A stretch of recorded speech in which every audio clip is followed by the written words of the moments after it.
Shocking and fatal accident to Mr. and Mrs. Charles Paget of Ruddington Grange. On Tuesday morning, a most painful sensation of mingled astonishment and regret pervaded all classes of society in Nottingham, consequent upon a report which was published in the London and some of the provincial newspapers to the effect that Mr. and Mrs. Charles Paget of Ruddington Grange had been drowned amid the rocks near Filey Brigg. So strange and remarkable did the statement appear that many were at first inclined to receive it with some caution, but subsequent inquiries only proved the announcement to be too true. The deplorable and in all respects painful occurrence was, it appears, first read of in the Leeds daily papers, which arrive in Nottingham about 8 o'clock. The Leeds Mercury is posted in the reading room of the Nottingham Exchange, and the feeling of consternation on the part of those commercial men who early on Tuesday morning read the following announcement may be more easily imagined than described. In a dispatch dated Monday afternoon, a correspondent of our contemporary wrote from Filey as follows: Mr. Charles Paget of Ruddington Grange near Nottingham, Mrs. Paget and her sister Miss Tebbet went on to the rocks near Filey Brigg this afternoon, and whilst sitting looking at the waves dashing near their feet, a huge wave swept in, and before they could rise, broke upon the rock upon which they were sitting and washed them into the sea. A girl who was near seized hold with one hand a piece of seaweed which was fast to the rocks, and with the other seized hold of and saved Miss Tebbet, but Mr. Paget and his lady were drowned.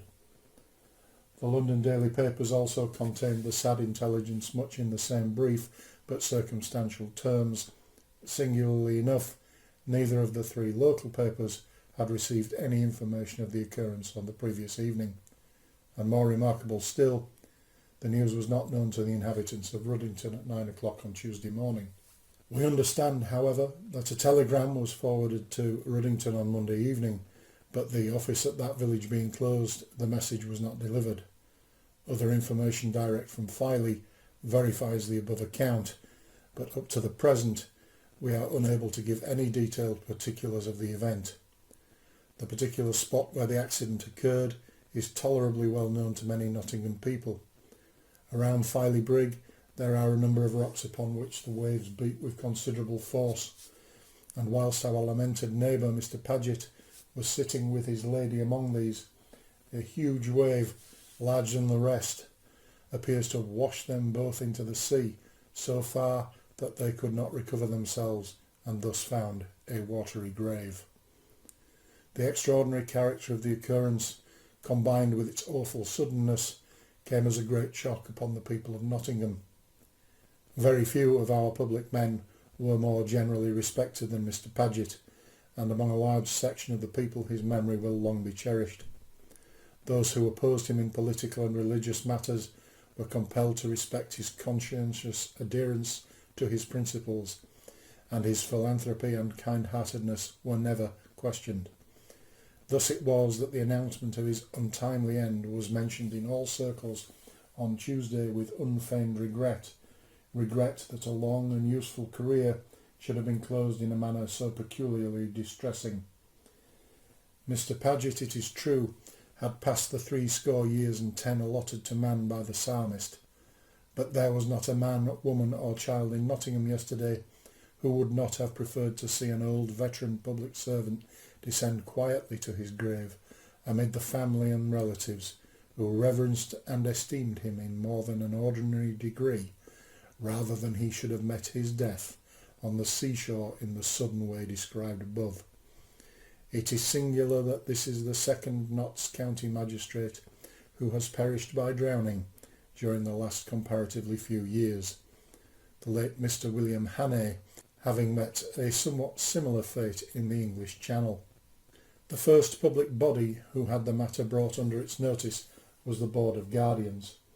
Shortly after the Guardians had assembled on Tuesday morning, Mr. Henry Attenborough read the account of the lamentable affair to his brother guardians, and the expressions of surprise and regret were universal. Mr. Charles Paget of Ruddington Grange, a magistrate and deputy lieutenant for Nottinghamshire, was born on the 19th of September 1799 and was consequently 74 years of age. He married first in 1823 Eliza, fourth daughter of William Paget, Esquire of Southfield, Loughborough, and secondly in 1835 Ellen, daughter of William Tebbot, Esquire of Kingston, and by the former had issue as follows: Joseph, born in November 1825, Mary, Caroline, Lucy, Ellen, Anne.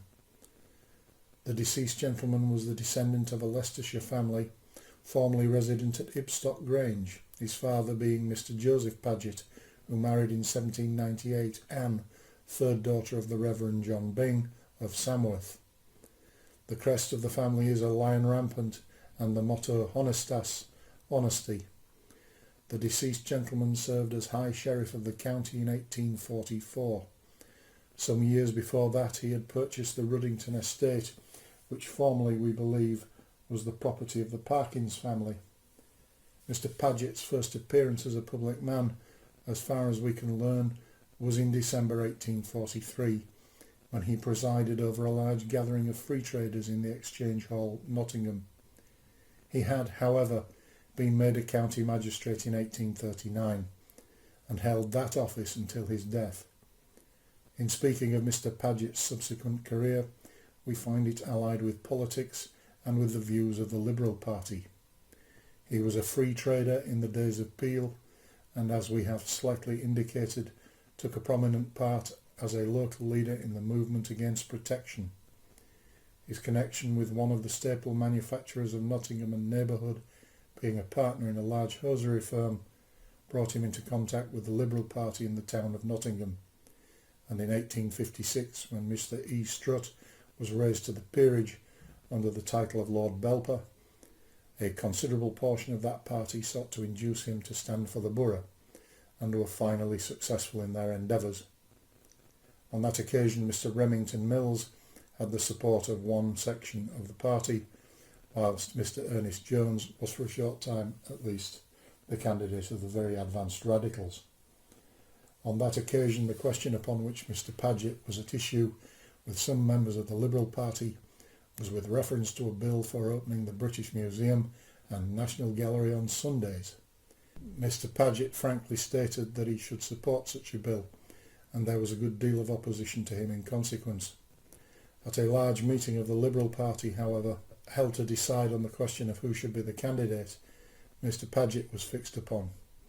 His chief supporters then were the late Mr. Hayman, the present member for Sheffield, Mr. Mundella, and Mr. Mott.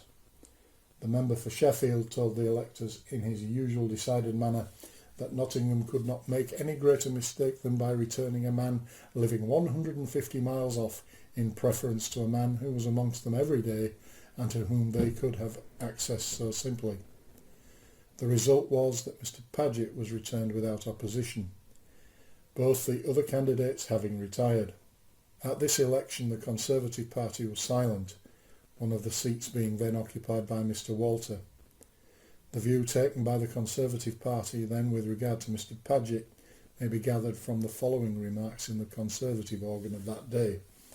As a neighbour who is well and favourably known to us all, and more especially as a man in whom the two great interests of trade and agriculture are combined, his party and political predilections laid aside, Mr. Paget is certainly very eligible to fill the post of representative of such a place as Nottingham. These observations were probably induced by the Conservative tone that pervaded Mr. Paget's hustings speech, one sentence of which was as follows: "If I venture to touch the Constitution under which England has obtained all her blessings, it will be with a tender hand and a mind full of veneration for the institutions under which England has enjoyed all these benefits."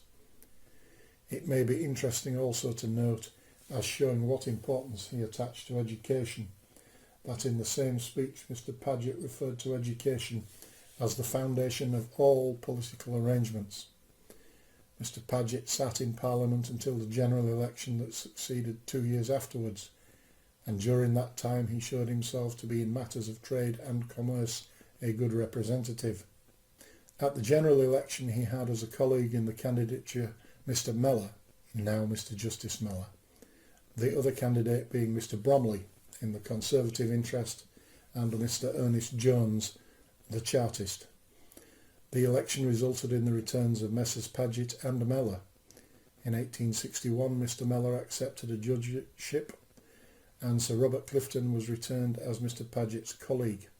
Some differences of opinion appeared to have arisen between the Honourable Bart and his colleague, and the result was that in 1865, when another general election ensued, they were found on opposite sides to each other. The history of that memorable election is no doubt still fresh in the recollection of our readers. The Liberal Party, or as they were then termed, the Number 30 Party, selected as their candidates two of the very best men they could find, viz. One of the sitting members, Mr Paget, and Mr Samuel Morley. It is not necessary for us to dwell at any length upon the excitement and disturbances that accompanied that contest.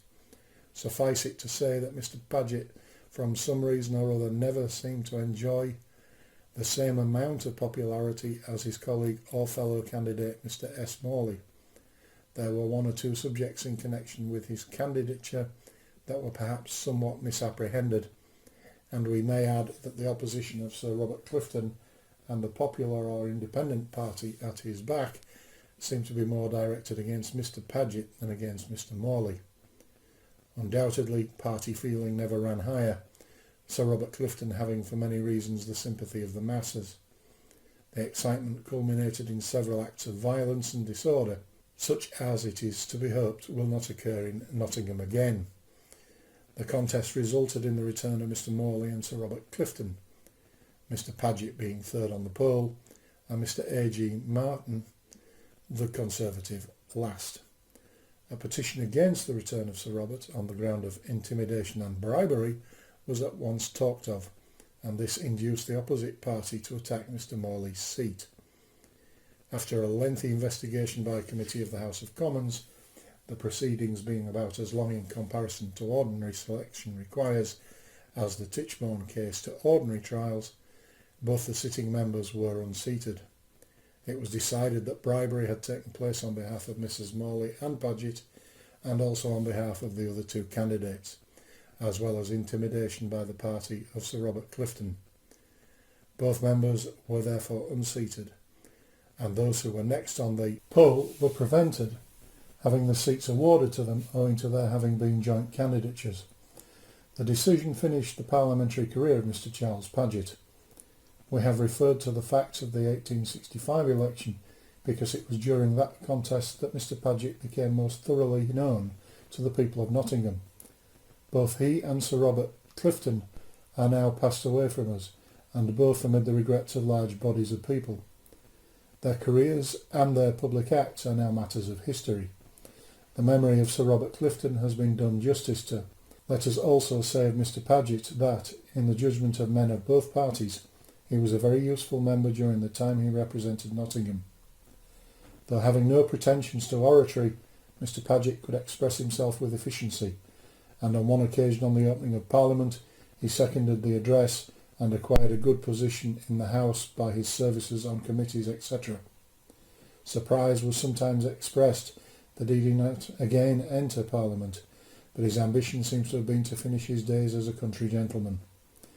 That he still had a very large following in Nottingham was sufficiently evidenced by the presentations that were made to him by working men, and still more so by the large number of votes he polled, when 3 years ago he was elected a member of the Nottingham School Board. At the School Board he acted with the Nonconformist Party, insisting on board schools being built so as to give a full choice to the people, and he was one of the 6 who resigned after the town had declared by the election of Mr Mellors against their policy. As a magistrate, as a landlord, and as what we may almost call a fellow townsman, the death of Mr Paget will be a great loss. He was a good landlord, and we have only to refer to his efforts to promote education at Ruddington to show that he took a kindly interest in the welfare of the labouring classes. The half-time system was, we should imagine, first introduced by him into elementary schools. Mr Paget discharged the duties of a magistrate with fidelity and intelligence, and in quarter sessions his great experience in legislature and all other matters made him a valuable member of the court. The deceased gentleman was identified with most of our local institutions. He had long been a promoter of and held office as Vice President in connection with the Mechanics Institution. He was a trustee of the People's College and of the Nottingham and Midland Counties Permanent Benefit Building and Investment Society. He was also a member of the committee of the Lunatic Hospital and for many years had been associated with the management of the hospital. He was a shareholder in the Midland Railway Company and some time ago formed one of a consulting committee with the directors on matters of importance to the company. Liberal in politics, he was a nonconformist in religion. For many years past, his carriage may have been seen driving up to the high pavement Unitarian chapel on Sunday mornings, and we understand that towards the rebuilding of a chapel in that locality, he gave the munificent sum of £1,000. Mr. Paget was the author of 2 works on the growth of mangold wurzel and experiments in half-time education in rural districts. Take him for all in all, he was a man who, from his thorough way of doing whatever he undertook, the town can ill spare. His death will cause a pang of grief in many circles in London and elsewhere. 2 of his daughters are married to sons of Mr. Justice Mellor. Mr. Joseph Paget, JP, of Toughwood, son of the deceased, succeeds to the estate. Intelligence reached us from Ruddington on Wednesday to the effect that the body of Mr. Paget had been recovered. The same rumour was current in the town in the evening, but we are unable to vouch for the perfect accuracy of the statement.